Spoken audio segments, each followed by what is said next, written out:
Hey YouTube, my name is Lonnie, but let's take a closer look at that. Lonnie has 6 letters, and the only word you can make by rearranging these letters is online. Online is the opposite of offline. Today, we're reacting to another video. What happened to the original members of OfflineTV by Pokimane, dude? I feel like I've always been aware of OfflineTV's existence, but I've never really watched any of the individual members at length. I think it's like Pokimane, LilyPichu. Do you think meowing is hot? My hot take, meowing is hot. I think barking's hotter. Michael Reeves now, but freaking Fedmyster was in it, and I don't know, they're just like a collab channel, I guess you would call it. They make a lot of videos together, and they work together, and they're like a little YouTube crew. They've had a couple people leave the group, I suppose. We're gonna learn all about it today, baby. Oh, and they stream on Twitch. I don't know if I mentioned that. Pretty important. Twitch would be like their main platform, I assume. Sakara and Pokimane, along with Sakara's manager Chris Chan, founded OfflineTV, a content creation group. Oh, and Disguised Toast, who streams on Facebook, I think. Okay. This is a book. Book. This is my face. Yes. I put my face in the book. Facebook. Don't leave me. The initial members included LilyPichu, Pokelawls, Pokimane, Yuna, Cell, Lamarxi, and Fedmyster. I'm pretty sure I named just about 3 of those guys. Would be introduced in the video Meet the OfflineTV House. Later in season 1 of the OfflineTV House, members such as Disguised Toast and Slightly Musical joined. Oh. However, if you visit the channel so today, they came it features later. a new cast of creators. This raises the question, what happened to the original members? Before the creation of OfflineTV, Yuna lived with Skara, living in a house with one other member where they attempted to become Viners. Skara supported Viners? Hi YouTube! Today we're playing another game featuring those Vine people. You know the ones. That's right. Tarzan. Dude, what's stopping you? If you believe it, you can achieve it. And it's only 6 seconds. I mean, it's not like you don't have the time. Simpler times back then, dude. I don't think I ever made any Vines that were funny or still exist. Oh, you guys make a video on Instagram! Tell us for the place! But if I can find them, I'll put them here. But I don't think I have them. career. The house would eventually fail, but from this failure, Skara went on to establish the OfflineTV house. Yuna would become the first member, followed by Pokimane. However, behind the scenes, Yuna seemed to lose his passion for content creation. So that from the start they've been lying, because they're online as hell. Terminally online, chronically online, and perhaps even. Which frustrated Skara. Skara eventually gave Yuna an ultimatum to improve his work ethic and attitude. Although Yuna showed some improvements in his enthusiasm, it seemed that he had lost his passion, which led him to be kicked out of the house. Despite this, he remained part of OfflineTV, living separately but making his appearances on the Imagine losing your passion and getting kicked out of your goddamn house. TV channel throughout. Can't win, can you? But in early 2018, OfflineTV posted a video titled "OfflineTV Changes and Updates," where they announced Yuna had left the group. Additionally, I'd like to announce, this kind of sucks because he's one of my best friends, the departure of Yuna.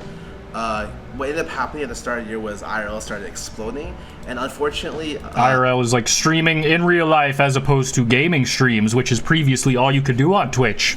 The other stuff was illegal. We messed up, and I messed up in being able to communicate with him. We all messed up. Sorry, Yuna. In our ability to kind of coordinate IRL kind of trips, and a lot of times they end up being impromptu, and since he lives so far away, we didn't give him much of a heads up, and honestly that's our fault. Yeah, it ended up just being really hard to involve him in stuff because he lived so far. We should have handled it better. Yeah, which kind of created a bit of a distance between us as a group and him, as well as the community, which was just unfortunate. So he didn't live in the house? I thought he got kicked out of the house. I'm confused. All right, well, I mean, if he didn't live in the house, I guess that makes sense. You're totally in the group, bro, but you live in goddamn Timbuktu or wherever. Yeah, and we decided because of that to eventually just... It's hard for me to say that because he is one of my best buddies. I'm just kidding. I don't know these people. But please still follow and support him. Yuna! How based is he? Although Yuna too based? There was something that prevented me from having friends when I was a little girl. It must have been your personality. It is very possible to get too based too quickly. I ride a thin line myself. Not a lot of people can handle it. In the final 4 months of the year, he streamed somewhat regularly in 2019, but from 2020 to 2024, he seems to have transitioned away from streaming and now works as a social media manager, occasionally posting on his Twitter and Instagram. Nice. Both Cell and Lamarxi no shame in that. Before the launch of OfflineTV. Dude, what do I look like I do for a living when I'm not playing balloons and talking smack? Look at this dude. Wait till you see the... No. Substitute teacher type vibes? I can read your mind. We're like this, you and me. I'm sinking. You and me. joined the group at the same time and played instrumental roles in launching the OfflineTV YouTube channel, serving as creative directors and appearing in videos. They were active members throughout 2017, but in 2018, problems started to appear. Not 2018. I didn't realize this was even that old, but I guess I also kind of did. I just sometimes don't realize I'm that old and time has been going on and is the blood that we're all bleeding. The streaming meta led to many members shifting away their focus. It is what it is. This frustrated Cell and Mark as it made content planning challenging with members streaming constantly at the house. During these changes, Cell discovered that his Twitch link had been removed from the OfflineTV subreddit. When he asked the mods to restore it, they refused, causing him to become suspicious. If it's Reddit official, I'm sorry, man, but I think you're out. Focus on yourself. On April 11th, Cell started a stream announcing that he had been fired from OfflineTV. During the stream, he held a Q&A session, explaining the reasons he believed that led to his termination, and emphasizing that he remained friends with all the members. The next day, OfflineTV posted a tweet thanking him for his contributions. A few days later, on April 16th, Mark and Cell tweeted from Mark's account, revealing that Mark had also been let go from OfflineTV. Both cited lack of communication and a rushed working environment as the main reasons for their dismissal, also mentioning that they were offered a chance to return under a new structure, but declined due to their disillusionment with the proposed solution. OfflineTV also released a tweet explaining their decision to part ways with both Mark and Cell, also stating I think this solution is a mirage, and I've become disillusioned with it. It's not real, and for that reason, I'm out. That's basically what he said. Temporary because in July, both Cell and Mark returned to OfflineTV and resumed their positions and continued to work through 2018. In 2019, they began creating more serialized content such as Detention at Offline High and Offline Odyssey. Unfortunately, these videos did not achieve the expected viewership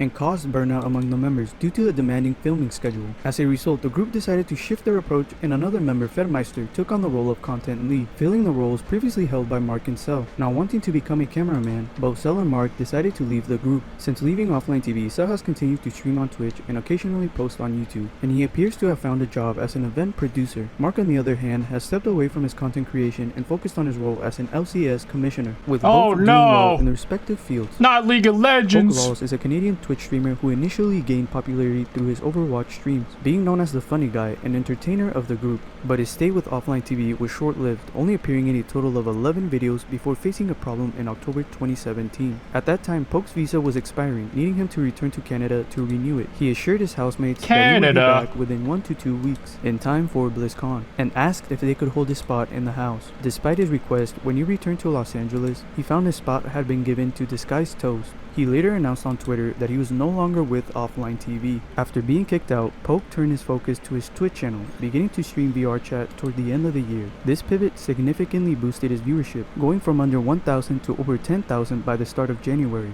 During this period, many streamers secured sponsorships from VR headset companies. Poke was interested in a sponsorship, but he encountered an issue when OfflineTV's manager had already used Poke's name to secure a deal with HTC. Dude, OfflineTV scammed me, man. What do you mean? He didn't even say allegedly. TV, and then I was popping up VR chat. How do I know if it happened? The management used my name with Offline and got them all HTC sponsorships, and I didn't get one. What? Ouch. I'm surprised. Wait. I'm surprised you didn't get your own just free one just as you. Dude, I messaged them. I was trying to talk to them and said your management already talked to us, and it was Offline TV. And when I finally got to talk about it, well, hey man, I can't give you stuff twice. I had his code. Or once. That's it, nothing else. Ouch.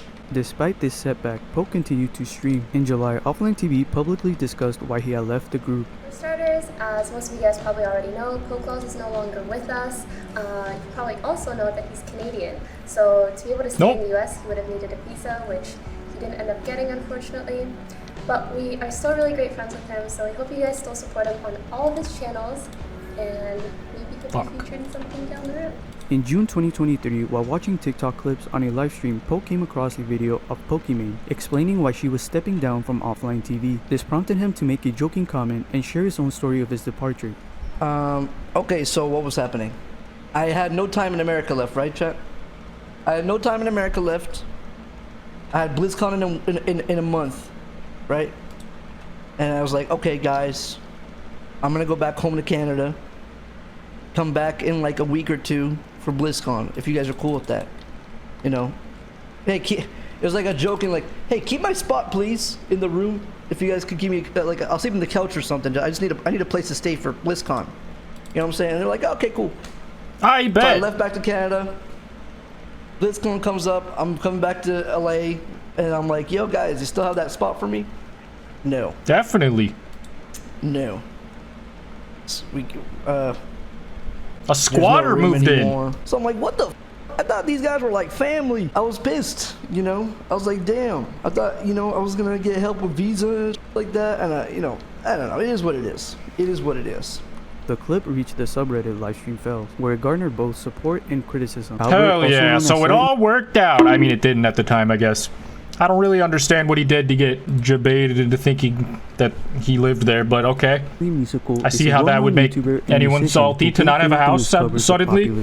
He joined Offline TV towards the end of season 1, initially joining as a cameraman and making his first official appearance in the video Battleship. From there, Albert started appearing more frequently on camera. In early 2018, he began streaming gaming and IRL content, amassing 160,000 followers and an average of 1,600 viewers by the end of the year. In July 2018, Offline TV officially added Albert as a member, where he contributed behind the scenes and appeared in videos. Around this time, he also started a relationship with fellow member LilyPichu. Both of them? What the hell? Congratulations! During the relationship, Albert became increasingly involved with fellow streamer Sarah Lee.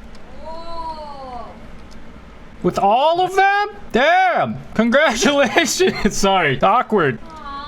In late October of 2019, rumors came to head when Sarah Lee accidentally revealed a Google Doc containing flirty conversations with Albert during a live stream, sparking controversy. I accidentally leaked this Google Doc of incriminating details. Is that what I'm hearing? That sounds made up. On November 9th, various Offline TV members tweeted cryptic messages. At the time these tweets were posted, Albert and Lily were in Japan. Once Lily heard about the situation, she posted an Instagram story stating that she would be returning back to Los Angeles early. The next day, LilyPichu released a tweet longer explaining that she and Albert have broken up and apologized for the sub-tweeting by Offline TV members. Subsequently, some members apologized for their comments and expressed support for Lily. On November 13, Albert released his own tweet longer, admitting to being unfaithful to Lily and called it one of the worst mistakes of his life. Following this, Sarah Lee issued an apology, acknowledging her selfishness and apologizing for the pain she caused. As a result of these events, Albert left Offline TV and took a hiatus from content creation. He returned in October 2020 with a video titled Hey, It's Been a While, where he shared his experiences over the past year. A few days later, he also returned to Twitch,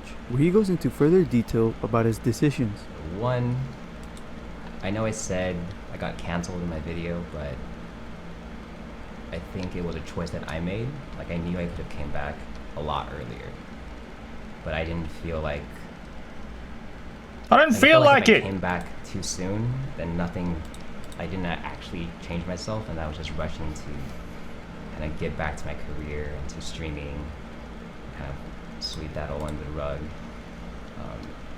When I came back, I wanted to be sure that you know, I had done the work that I needed to do for myself, and that, you know, I could come back and read the memes. What work do you need to do to not cheat on your girlfriend? I've always wondered that. Not that I don't think you should do it, I'm just ignorant. What type of job? Is it like a survey? A soul survey? Damn, shoddy, I live like this, I gotta shape up or something, I don't know. And like read the things that can't relate about me and know that that's not the person that I am now. And the other thing I want to clear up is I think people thought the video was supposed to be an apology video. Did you say I'm sorry? I thought it was pretty clear it was never meant to be one. First of all, did you say sorry? What was the video? I would never put out a video I don't care. like that. Bro, just yapping. That I cared a lot about. But I just want to make it really clear that it was never about, you know, what Lily did or didn't do. It was. I don't feel bad for this guy if he's just a cheater. Okay, I don't even care that much. Okay, moving on. In November, he appeared twice on the Austin Talent Show and was interviewed by Dr. K from Healthy Gamer GG, where he shared personal information and delved into his feelings about the situation. After his return, Albert resumed streaming and posting music covers, but would eventually step back from content. Now that's cool. You should have been playing the world's tiniest violin in the background during that monologue. Maybe I would have got a vibe listening to it. Creation. Nowadays, he only streams on his birthdays to answer questions about his life and has not uploaded any new content in a year. Currently, it seems he has shifted his focus to working on building influencer brands. Before joining OfflineTV, Federico, better known as Fedmyster, worked as an editor for YouTuber and professional League of Legends player I Will Dominate. One day, OfflineTV's manager contacted Fed, inviting him to join the team to assist with editing. Initially apprehensive, he ultimately accepted the offer after learning he would be working alongside Cell and Mark. He would instantly start working and contribute significantly by creating ideas and editing most of the videos. In early 2018, he began streaming consistently, doing IRL and gaming content. Over time, Fed assumed more responsibilities within the OfflineTV group, which greatly boosted the OfflineTV brand. However, on June 27, 2020, Yvonne, a member of OfflineTV, posted a tweet longer detailing inappropriate interactions with Fed. She described 2 incidents where Fed, while drunk, entered her room, laid in her bed, and made unwelcome advances. She initially kept these incidents private to avoid disrupting the group dynamic. The same day, LilyPichu also shared her uncomfortable experience with Fed, stating that he had acted inappropriately towards her while they were both intoxicated. These revelations led to OfflineTV removing Fed and publicly supporting Yvonne and Lily. Following these statements, Fed posted a tweet apologizing but also attempting to defend himself. The next day, Pokimane shared her own negative experiences with Fed, accusing him of exclusion, manipulation, and interfering in her relationships. And also, how sad it made me that he never invited me to tag along to things. He would often go and visit our other friends or make plans. And I just thought it was really weird that if we are so close, why do you never bring me along to hang out with anyone else? Even though, and also pretty saucy, because everybody else, like, I already knew them for many, many years. So even though I would bring this up to him, he still continued to act this way and exclude me. It hurt my feelings a lot, and I thought perhaps people just didn't want me around, so I did not, I didn't want to impose. And anytime he or anyone else did try to include me, the way people treated me just felt kind of off, but ultimately I just put it on myself, or maybe me sucking and people not liking it. My close friend and this guy that I want to get to know, like, they're getting along so well. That's really nice to see. Even though I was a bit sad that I couldn't actually talk to the guy, but whatever. Later that night, after the party ended, I texted this guy. And I was like, oh, can we set up a meeting to hang out? And he was like, yeah, you seem really busy. And I was like, me busy? Like, you and Fed were, 2 pieces of pod all night. And he goes, twizzied up. oh, yeah, like, what's going on with you guys? And I was like, what do you mean what's going on? And the guy informed me that Fed told him that we were together, and we weren't, and that he told the guy not to tell anyone, not to talk to anyone about it, not to talk to me about it, and that was the first time that Fed just, like, massively broke my trust, and I could never trust him or look at him the same way. And I'm very grateful that the guy in question told me this. Imagine pretending to be dating someone and then actively not hanging out with them to keep up the ruse. What if you just instead hung out with them in real life? You weirdo. At least I think that's what's happening, or happened. I already don't trust this guy. He's got Fed in his name. He's a cop. Not to. And then I retroactively asked someone else from kind of the past whether Fed had said something similar to him, and they did. And I very recently, just today, found out that he said the same thing to another guy. And the guy I found out about today was someone else that, like, I was seeing or wanting to get to know. This was the first time I opened up about my past experiences with Fed to all the girls in our friend circle, and this led to everyone slowly opening up about their negative experiences with Fed. Mind you, I felt like it was a good enough time to talk about my resentment because it was way past everything that happened. It was crazy to see that just about every girl had a Fed story.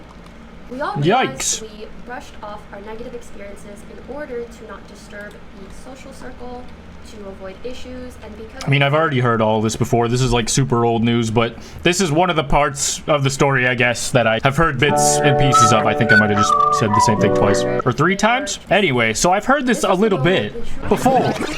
Problem his behavior was, and that ultimately we needed to plan an intervention of sorts.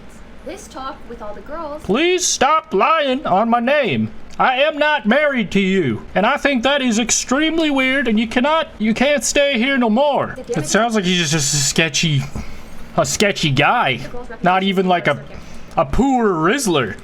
I want to put just stop emphasis on this. Trying to manipulate people. Please. Yvonne and Lily to me and others, particularly, I will just recount my experience, is so frustrating knowing what happened between them. The Yvonne incident happened, and Fed would start talking to me. I'm so sorry for being emotional. He would talk to me about how Yvonne was lazy and not working enough and playing League all the time. And I was concerned. And he would say, oh, she like won't work on her TV stuff. Playing League? That is worth criticizing, in my opinion. Here, brainstorm and blah, blah, blah. And this discussion got to the point of us almost letting Yvonne go from the company because we thought she just like wasn't interested enough in working with us.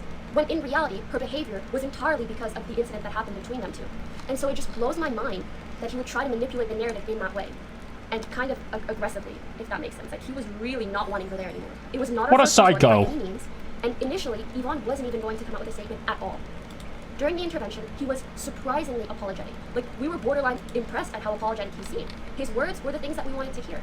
However, after the intervention, via his actions and his words to other people, it was made very clear to us that his priorities did not lie with his victims, but with his public image. Within a day or two after the intervention, he was already running to our mutual friends and trying to seem like the victim in the situation for being let go from GoTV. Following these accusations, another streamer, Angel Skimmy, shared her own inappropriate experience with Fed. Anyway, so then Fed comes in the room and he wants to lay down too. He sits on the bed, he wants to lay down.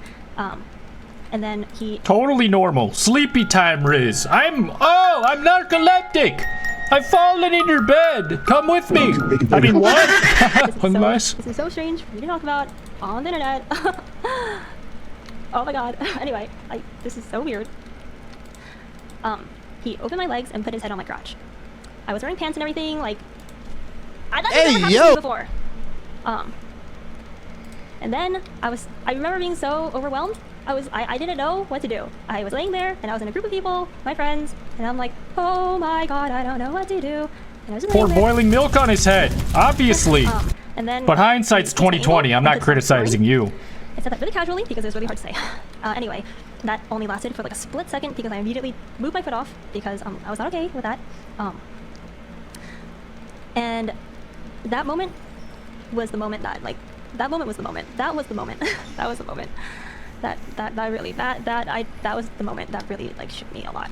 After these events, Fed remained silent for a period of time before reappearing on November 25th when a 25-page document he wrote was leaked. In it, he first apologizes, then goes into the main reason for the document, accusing Pokimane of twisting the truth about the situations she had mentioned on her livestream. He claimed that during the 2018 Taiwan trip, they began to form a close bond through personal conversations, which continued once they returned to the OfflineTV house, that later evolved into an occasionally flirtatious dynamic. However, in March, they had a discussion acknowledging that pursuing a romantic relationship wasn't possible due to their shared living arrangements and their stakes in the company, despite their decision not to pursue a romantic... Yeah, most romantic partners don't live together. I'm just kidding. I understand. You shouldn't work with people who you're friends with, I hear, but also they seem like, you know, the best choice for the job, so I don't know.